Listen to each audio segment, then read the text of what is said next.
بسم اللہ الرحمن الرحیم۔ السلام علیکم ورحمۃ اللہ۔ نام تو اس کا قاسم تھا، لیکن اسے کاسو کے نام سے پکارا جاتا تھا۔ لاری اڈے کا ماحول ہی ایسا تھا کہ ہر کسی کا نام بگاڑ کر بلایا جاتا تھا۔ 35 سال کاسو کی لاری اڈے میں چھوٹی سی پرچون کی دکان تھی۔ دکان اس کی چلتی تھی یا نہیں، مگر وہ خود چلتا پھرتا انسان تھا۔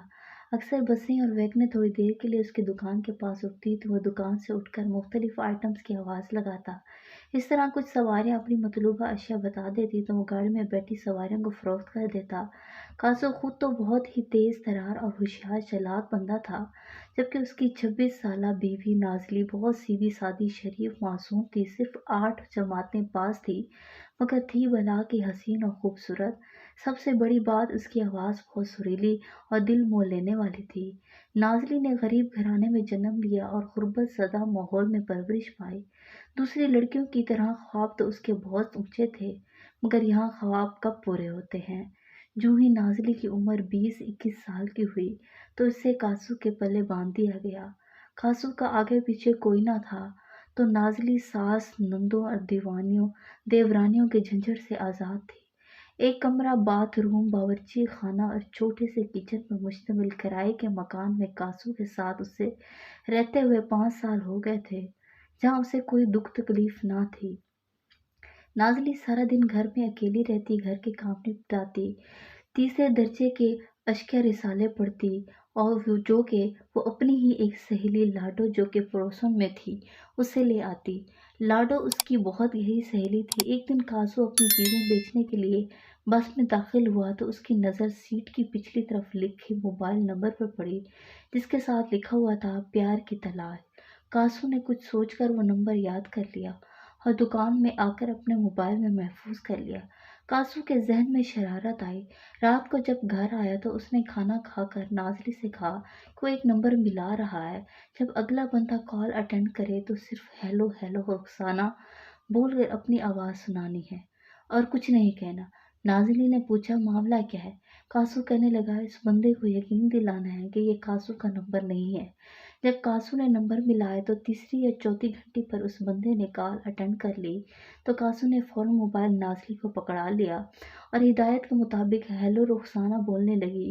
چند سیکنڈ کے بعد کاسو نے اس کے ہاتھ سے موبائل لے کر کاٹ دیا۔ اس کی توقع کے عین مطابق 1 منٹ کے بعد جی کون اور کس سے بات کرنی ہے کا میسج آ گیا تو کاسو نے جواب دیا میں نازیہ ہوں اور اپنی سہیلی رخسانہ سے بات کرنی تھی، مگر سگنل کی وجہ سے آواز نہیں آ رہی تھی۔ اس بندے نے جواب دیا جی رخسانہ کا نمبر نہیں ہے۔ کاسو نے فوراً میسج کا جواب بھیجا اور سوری جی، لگتا ہے رانگ نمبر مل گیا۔ اگلے بندے کو نازلی کی سریلی آواز سن کر یقین ہو گیا کہ یہ نمبر کسی لڑکی کا ہے تو وہ ہاتھ دھو کر پیچھے پڑ گیا اور میسج پر میسج کرنے لگا۔ کاسو نازیہ بن کر اس لڑکے کے میسج کے جواب دینے لگا۔ پہلے اس نے عورتوں کی طرح خوب نخرے کیے، غصہ کیا اور اسے منع کیا کہ میسج نہ بھیجے۔ وہ لڑکا کب باز آنے والا تھا؟ وہ تو خود لڑکی یا عورت کے نمبر کی تلاش میں تھا۔ یہ رانگ نمبر اپنے آپ ہی مل گیا تھا تو اسے ہاتھ سے جانے کیسے دیتا؟ رات 11 بجے تک کافی تکرار اور لڑکے کی منت کے بعد نازیہ کی اس سے دوستی ہو گئی۔ اس لڑکے نے اپنا نام یاسر بتایا اور 28 سال کا کنوارا لڑکا تھا، دیہات کا رہنے والا تھا۔ اس کی بہت ساری زمینیں تھیں۔ وہ لڑکی یا عورت سے دوستی کا خواہش مند تھا۔ اتفاق سے اس کی دوستی لڑکی کے ساتھ نہ ہو سکی۔ یاسر سیدھا سادہ سا لڑکا تھا۔ کاسو نازیہ بن کر بتایا وہ شادی شدہ 26 سال کی لڑکی ہے۔ اس کا خاوند شکی مزاج ہے اور ساس بہت ظلم کرتی ہے۔ کاسو یاسر سے بہت سارا بیلنس اور پیسے منگواتا اور چٹ پٹی کھانے کی چیزیں نازلی کے لیے سوٹ وغیرہ لے کر آتا ہے۔ نازلی جب پوچھتی ہے تو کہتا ہے کہ میری جان تو بس عیش کر، سوچا مت کر۔ نازلی کے پرزور اصرار پر ایک دن کاسو نے اسے ساری بات بتا دی کہ یہ چکر اور معاملہ ہے۔ کاسو نے کہا کہ نازلی تم جتنی لگاوٹ سے باتیں کرو گی وہ اتنے ہی زیادہ پیسے بھیجا کرے گا۔ ایک دن کاسو نے یاسر کا ملایا اور موبائل نازلی کو پکڑا کر ہدایت کی کہ خوب پیار و محبت سے باتیں کرنا۔ نازلی پوری بات سمجھ چکی تھی۔